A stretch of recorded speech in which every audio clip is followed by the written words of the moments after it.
Mundo, vasto mundo, né? E é incrível porque quanto mais a gente anda por esse Brasil adentro e vai para outros lugares, enfim, mais a gente descobre essas experiências que na lógica são muito facilmente transportáveis. As experiências claramente não são copiáveis e não são feitas para isso. Mas a lógica é transportável. Desde uma pequena cidade de 7 mil habitantes que conseguiu motivar a política pública, o prefeito, para fazer com que a cidade tivesse uma nova apropriação de espaços e isso gerasse uma outra forma de engajamento, até experiências claramente voltadas a um apelo comercial e não em demérito do seu conteúdo cultural. Eu acho que esse mundo em conciliações no qual a gente vive cada vez mais se aproxima daquilo que a gente busca, né? E justamente a ideia é essa da gente conseguir colocar ao redor da mesa várias experiências que sejam inspiradoras. A gente já está recebendo vários comentários, inclusive para o streaming, dizendo, que bacana, de pessoas de diferentes lugares.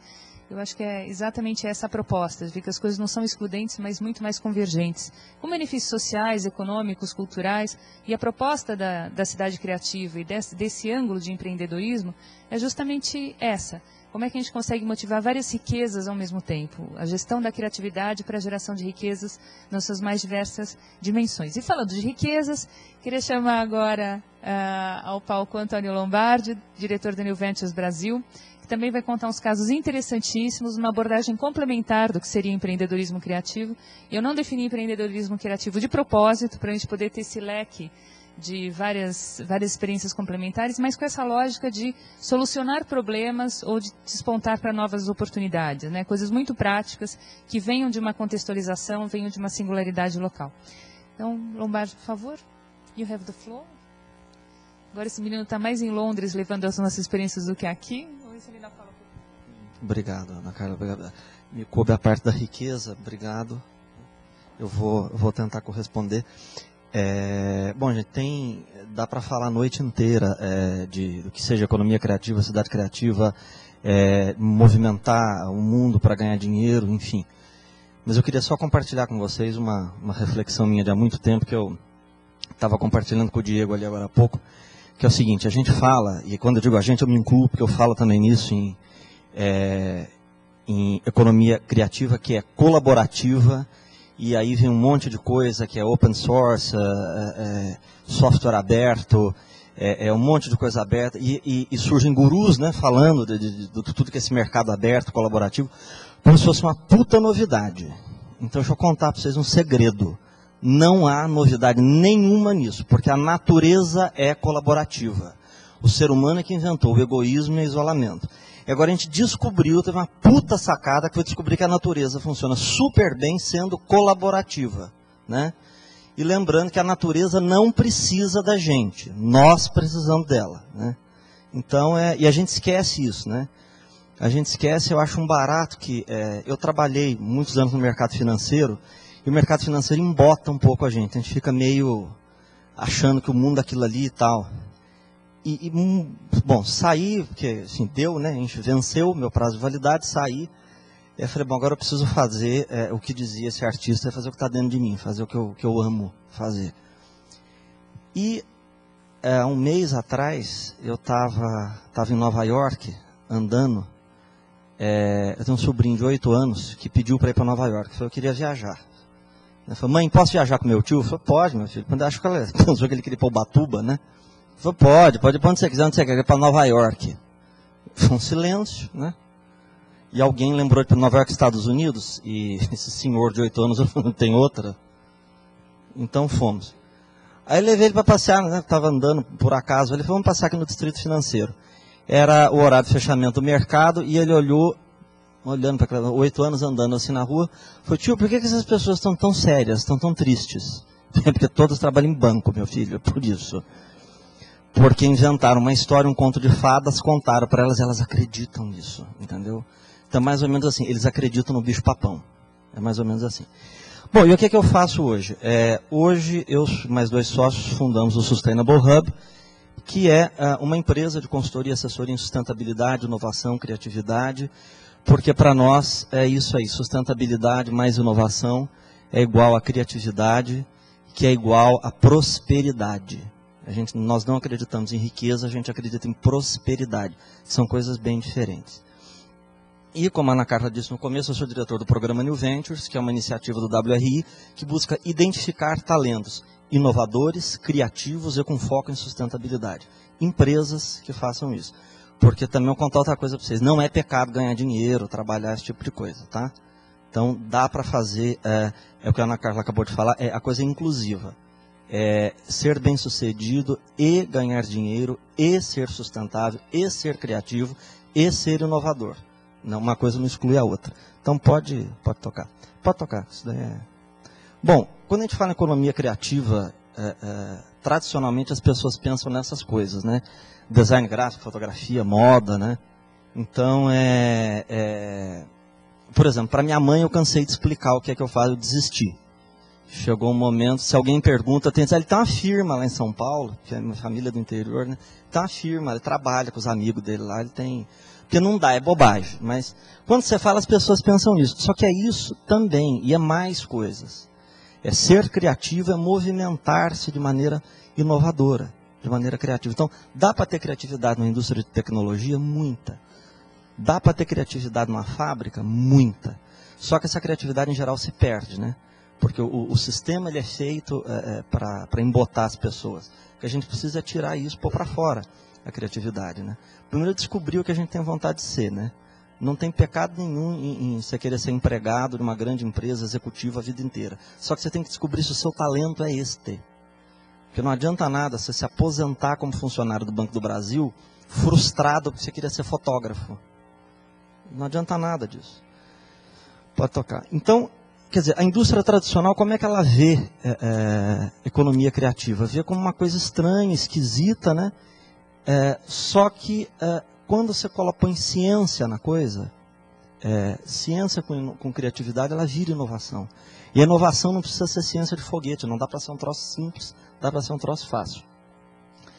Essas são 3 empresas, parceiros da minha empresa, com as quais a gente desenvolve alguns trabalhos. Tem bom, pode passar que fala de cada uma delas. A Biotriz é uma empresa espetacular. 2 professores, 2 acadêmicos russos que estão radicados na Inglaterra, um dia cansaram da vida, eles continuam dando aula, mas fundaram a Biotriz. A Biotriz é uma empresa que fala de biomimética, fala e faz biomimética de verdade. Biomimética é inspirar-se na natureza para resolver problemas reais. Eles não ficam trancados no laboratório tendo ideias, tá? E não é aquela coisa bacana que a Bang Olufsen fez, que é um alto-falante que imita uma concha, tal. Isso é só para você comprar, achar que você está comprando um puta troço bacana, pagar uma grana. Biomimética não é isso. Mas, além disso, eles têm uma ferramenta fenomenal focada em criatividade, focada em inovação. O que acontece? A ciência não conseguiu descobrir ainda como funciona o processo criativo, como é que a cabeça da gente funciona.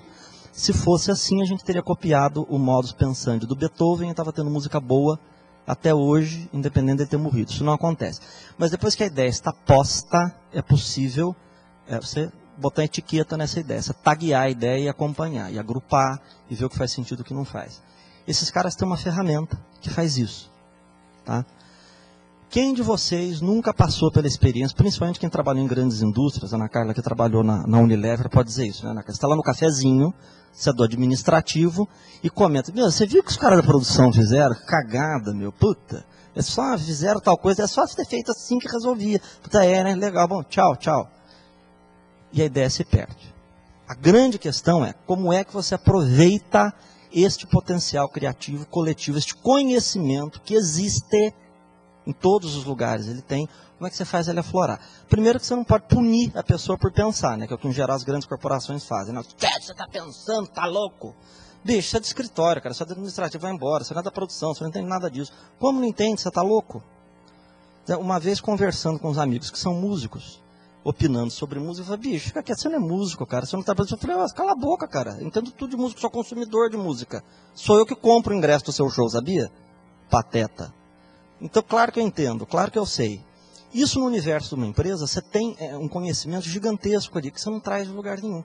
Experiências passadas das pessoas de outras empresas, experiências educacionais, quem faz MBA, né? Que em geral, como é que as empresas fazem? Né? Elas pagam MBA para funcionário, patrão legal, a empresa está pagando MBA, né? E aí depois que você se forma, você pega o diploma do MBA, o que acontece no dia seguinte? Nada. Nada. Nem aquela cretina do RH que vive te enchendo, vai lá para dizer, parabéns, hein? Formou ontem, né? Legal. Bacana. Não acontece nada. Absolutamente nada. Nada. Né? Uma vez um colega de banco virou para mim e falou, cara, você está pensando em fazer um MBA aí sobre um programa do RH, o que você acha? Estava pensando em fazer em finanças. Eu falei, cara, faz em música, em pintura. Não, mas será que o banco autoriza? Não vou nem perceber. Você está pensando o quê? Que vai acontecer alguma coisa com você no dia seguinte? Que você se formar? Faz uma coisa útil para a tua vida. E é verdade, gente. As corporações, as grandes corporações não pensam, elas não sentem, entendeu? Então, se você consegue, essa empresa faz isso, ela bota, te ajuda a botar para fora, pensa, faz favor, pensa, consegue agrupar esse conhecimento e transformar isso em valor. E aí isso produz uma outra coisa fabulosa, que é valorizar a pessoa, valorizar o ser humano. Porque tem sempre essa conversinha também, né? Desculpa, na cara, mas não vamos conseguir te dar essa promoção, porque a empresa está num... Gente, empresa é um ente indeterminado, uma terceira pessoa que não existe. São as pessoas. São sempre os seres humanos. Tá? Manda a próxima. O BRE. O BRE é um troço fenomenal. Uma empresa de 91 anos, uma empresa britânica. Tem um know-how tremendo em construção. Começaram como uma empresa pública, hoje são uma empresa privada. Para pesquisar a construção civil, acabaram desenvolvendo construção sustentável. As primeiras certificações de construção sustentável no mundo vêm deles.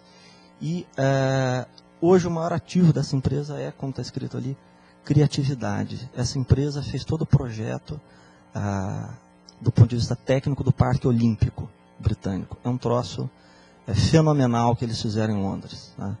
E o grande ativo deles, de novo, é criatividade. É como eles conseguem juntar as coisas para que elas possam funcionar. Tá? Ou seja, sem investimento em criação, não há inovação. E não há enriquecimento. Não é enriquecimento financeiro. É enriquecimento geral. Enriquecimento social. Isso especificamente no Reino Unido é uma coisa importante, é super relevante. Porque a cidade de Watford, onde a sede do BRE, tem algumas ruas ali no centro, tem aquelas casinhas geminadas de tijolo, bem típicas da Inglaterra, né? E é o que o pessoal de lá fala. Falou, bicho, isso aqui tem miseravelmente 200 anos. Quem é que vai botar isso no chão para fazer outra coisa mais moderna? Então não vai. Então desenvolveram retrofit. Tem um troço espetacular lá. Pode passar a próxima. A Sofies é outro caso também. Eles trabalham com engenharia de processos, melhoramento de processos. A gente está desenvolvendo um projeto com eles aqui no Brasil, em vidro, para eliminação de cloro do processo de produção de vidro. Muito legal. Mas funciona esse troço? A gente gosta sempre de dizer, quando fala desses nossos parceiros, mas sei, né? Estão fazendo algum lugar? Bom, estão fazendo na Rolex, por exemplo, né? Que é uma empresa que faz mecânica de precisão há mais de 100 anos, está revendo processos. Tá? Por exemplo, está preocupada com isso. E assim por diante. Agora, para passar, a chave de tudo, como eu disse para vocês, são as pessoas, né? São as pessoas. Pessoas prósperas, elas... Pode ir passando. Pessoas prósperas geram atividades prósperas, tá? Que geram vidas com qualidade, porque as pessoas estão felizes fazendo o que elas gostam. Tá? Portanto, você vai ter empresas saudáveis e felizes, uma sociedade saudável e feliz. Tudo começa com as pessoas. Tá? Dá certo você valorizar as pessoas? Dá certo, sim. Pode passar. Pode colocar o próximo na foto. Isso aqui tem alguns exemplos aqui com fotos, eu não sei se vocês vão conseguir ver direitinho. Isso é uma cidade no Oregon, nos Estados Unidos, Portland. É um lugar que ninguém sabe que existe, né? Porque fica na costa oeste, lá em cima, na divisa com o estado de Washington. É um lugar que, pra vocês terem uma ideia, tem voo direto para o Alasca. Quer dizer, vá ser longe assim, né? Mais longe que Portland, só o Alasca, né? Um lugar que tem voo direto para o Alasca. Espetacular. Essa é uma cidade que valoriza as pessoas, valoriza o ser humano de um jeito espetacular. Isso aqui é uma foto de um ponto de ônibus em Portland, tá? Ele é todo de aço inoxidável com vidro, design feito por um arquiteto da cidade. Pode passar. Aí não vai dar para ver, mas isso aqui é uma televisão, uma tela de LCD, que tem os horários dos ônibus e do bonde, porque aqui na rua também passa bonde. E aqui tem um botãozinho laranja, que todo deficiente visual sabe que existe, ele aperta aquilo ali e a máquina fala para ele os horários que estão na tela. Os próximos transportes. Uma solução super simples. Isso aqui também é uma outra solução bacana de Portland, porque eles têm um programa muito sério de há muitos anos de preservação do meio ambiente da cidade. A administração metropolitana o que fez? levantou em doações, não em impostos, doações, 400 milhões de dólares com a população e comprou áreas em torno da cidade, transformando em áreas de preservação. Com isso, eles impediram a expansão do sítio urbano, da cidade. E criaram regras claras para adensamento urbano, promovendo o adensamento urbano. E criaram também áreas de lazer coletivas, parques dentro da cidade. Ou seja, viver na cidade, no ambiente da cidade, é agradabilíssimo. A cidade tem uma cena criativa fantástica. A cena musical de Portland é importantíssima nos Estados Unidos. Tem um festival de cinema que a gente fica de cara. Eu estava comentando com o Diego agora, eu estava lá em fevereiro.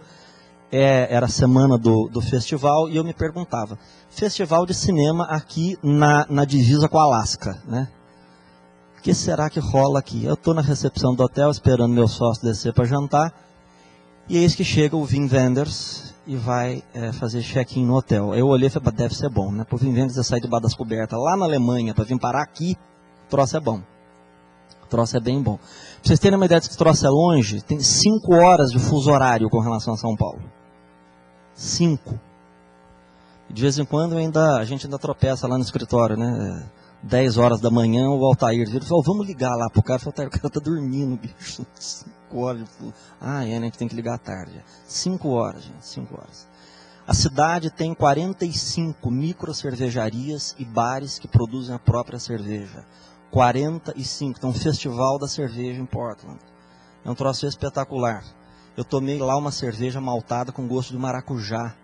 Que eu olhei para a garçonete e falei, meu, você tem gosto de maracujá? Ela falou, eu não sabia que era maracujá, né? Mas bom, tudo bem. Azar o dela, né? Aliás, maracujá, só falando um parênteses, eu acho maracujá uma graça, né? Porque em inglês o nome do maracujá é lindo, né? Passion fruit, né? Fruta da paixão, né? E aí, né, o que será a fruta da paixão? Aí você olha aquele troço todo engruvinhado, é meio decepcionante, né? Mas tudo bem. Isso é um problema do maracujá. Mas vamos lá para Portland. Isso aqui é um troço espetacular. Isso aqui era um arsenal do exército. Guardavam munição no centro da cidade de Portland. Iam demolir o prédio, porque afinal de contas não faz sentido você ficar guardando munição no centro da cidade, né? A comunidade se reuniu e falou, não, nós precisamos dar um destino melhor a isso. Os arquitetos da cidade se reuniram e transformaram isso num teatro. Pode botar a próxima foto. Isso é uma visão interna. Lá dentro isso aqui é um café. É um prédio de 100 e poucos anos. E é um teatro extremamente ativo na cidade. Com um detalhe, o café fica aberto, tá, para o público. Se você estiver passando na rua, tiver vontade de tomar um café, você vai lá e toma um café, porque ele está aberto. Tá? Isso daqui é uma outra coisa fantástica. Isso aqui é um teleférico. Tá? Ele liga um hospital que está no alto de uma colina com a área aqui embaixo. Por enquanto não tem nada aqui embaixo. O que aconteceu? Esse hospital, que é extremamente uma produção científica grande, ia sair da cidade. Porque não tem mais área, eles precisam se expandir, não tem mais área. A prefeitura disse, não, vocês não vão sair não. O que vocês precisam? De área. Bom, não tem mais área lá em cima, no alto do morro, onde vocês estão, né? E agora? A prefeitura doou essa área toda aqui, que eles estão construindo, e aí eles reclamaram, falaram, bom, mas daqui, onde nós estamos, lá embaixo, onde vão ficar os laboratórios, é meia hora de carro. Tá bom, a prefeitura construiu esse teleférico, são 3 minutos. Este edifício abriga um hospital dia para as pessoas que precisam, que estão em tratamento, eles não precisam até o alto do morro, eles vêm de bonde até aqui embaixo, se tratam aqui. Esse prédio tem mais ou menos aqui, ó, isso aqui é como se fosse uma área aberta aqui. Nesse nível aqui tem 2 andares de academia padrão companhia atlética, tá? Pública. Você chegar e falar, dá licença, eu vim malhar. Pois não. Né? E a coisa que brasileiro em geral não está muito acostumado. Tipo, mas a senhora não vai pedir documento, não tem que pagar nada. Vestiário ali, moço, vai lá. Tá? E tudo isso a cidade está fazendo simplesmente sendo criativa, tá? Se apropriando do patrimônio maior que ela tem, que é a criatividade. Isso aqui é um caso que vai gente dos Estados Unidos inteiro para ver, que é a recuperação desse bairro, que era um bairro industrial, que estava às traças na cidade. A cidade investiu em sistemas de transporte 100 milhões de dólares nesse bairro para recuperar. E aí eu perguntei para a pessoa da prefeitura, 100 milhões de dólares em bonde, um monte de... com detalhe, botaram infraestrutura na frente, tá? É um troço mais ou menos lógico, mas, enfim, botaram infraestrutura na frente. 100 milhões de dólares, isso retornou já para a prefeitura 30 para 1. Aí nesse momento eu realmente não entendi, como 30 para 1? 30 dólares para cada dólar investido. E aí eu fiquei comovido, não quis fazer conta. Mas o ponto é, esses galpões, que eram galpões industriais, vocês podem ver, olha, isso aqui é uma doca de carga e descarga. Aqui é sempre comércio, na parte de baixo, então tem loja, tem restaurante, tem cafés. Nessa parte de cima são lofts. Tá? É o lugar mais caro de se morar em Portland, esse daí. Tem um outro lugar na cidade que o empreendimento deu tão certo que o empreendedor comprou o terreno do outro lado da rua que estava vazio e fez um prédio igual, espelho. Tão bacana que ficou. Você não sabe qual é qual. Tá? Aqui nesse bairro fica a maior livraria do mundo, a Powell's Books. Um quarteirão inteiro. Tá? Lá dentro da Powell's vende sticker, assim, eu fui na Powell's e me perdi. Tá? Detalhe, Portland tem 600 mil habitantes, tá? Não tem 20 milhões, 600 mil. Isso daí é um bar desses que faz a própria cerveja que eu falei para vocês, só para vocês ficarem com vontade, tá? Porque é bom, viu? Pode tocar a próxima. Isso são fotos lá do BRE que eu falei para vocês. Isso é uma mansão vitoriana, do século XIX, final do século XIX. Foi inteirinha reaproveitada, inteirinha retrofitada. Isso são as cavalariças. Isso foi muito interessante, porque em cada gomo desse aqui, eles instalaram com um tipo diferente de tecnologia para retrofit. E tem coisas ao alcance da mão, tem coisa que está na loja, é só você ir lá e comprar. Ou seja, não é nada proibitivo, nada que está em fase de teste, de pesquisa, nada disso. Se você quiser a sua casa desse jeito, você constrói. Esse é o parque de inovação. Empresas pagam para construir as suas casas aí e para o BRE poder testar e validar. Isso é uma tecnologia de telhado desenvolvida por um engenheiro britânico, que ela usa 30% menos madeira e ela é termicamente confortável para a casa. Isso quer dizer o quê? Que no inverno ela te aquece, no verão ela te deixa fresquinho. Tá? A cobertura, o telhado. Pode passar. Isso daí é só para fazer graça. Isso daí é em Milão. Vocês estão vendo no fundo um castelo do século XV. E eu fotografei isso daí pelo seguinte. Que nem tem aquela cow parade, aquela coisa, história das vaquinhas nas ruas coloridas. Lá eles estavam fazendo essa história com esse elefante. E curiosamente isso causou um furor na cidade. Porque os elefantes estavam à venda. E assim, eles foram postos à venda quando começou. E eles estavam todos vendidos. Isso era um troço desse tamanho. Quer dizer, não é exatamente uma coisa que você põe no porta-malas do carro e leva para casa, né? Qual o ponto de eu estar falando disso para vocês? Porque isso tem a ver com criatividade. Isso é um artista que fez. Foram artistas que fizeram. E as pessoas compraram. Então essa história de que não existe mercado para arte, não existe mercado para criatividade, não existe mercado para inovação, é balela. Tá? Não tem se você não oferece. Né? É que nem quando você vai em loja de carro, né? Fala, escuta, você não tem esse carro azul? Não vende, né? Brasileiro não compra. Não compra porque você não oferece. Pode tocar o próximo. Mais um. Esses são alguns exemplos interessantes de criatividade. A Terpenoil, por exemplo, é uma empresa que produz elementos filtrantes líquidos para ar-condicionado, essencialmente. É uma empresa brasileira, tecnologia brasileira, com um produto sem paralelo no mundo, e que consegue, nos sistemas dela de ar-condicionado, purificação de ar para edifício, consegue fornecer um ar com qualidade equivalente ao ar de centro cirúrgico. Tá? Tecnologia brasileira, empresa de Jundiaí, tá? Tá aqui no interior. A JetBio é outra empresa brasileira que está produzindo bioquerosene para aviação. Sim, nós temos tecnologia. E tem coisas muito legais, o 20 Minute Neighborhood, que é algo que é facilmente replicável aqui no Brasil, que existe em alguns lugares do mundo. O conceito geral do 20 Minute Neighborhood diz o seguinte: tudo tem que ficar a 20 minutos da sua casa, a pé ou de carro. A escola do seu filho, o médico, o veterinário, a padaria, o supermercado, tudo. Né? Isso torna a vida muito mais agradável, muito mais interessante. E movimenta a economia, movimenta negócios. Criatividade, inovação, movimenta as nossas vidas. Portanto, nós não estamos falando, quando se fala em economia criativa, nós não estamos falando, não é aquele papo, aquele pessoal bacana, né, que gosta. Não, nós estamos falando da sua vida, do seu bolso, no que impacta diretamente as nossas vidas de maneira cotidiana. Tá? Gente, obrigado pela paciência e pela audiência de vocês. Era o que eu tinha a dizer. Fico à disposição para críticas, dúvidas, vaias e afins. Obrigado.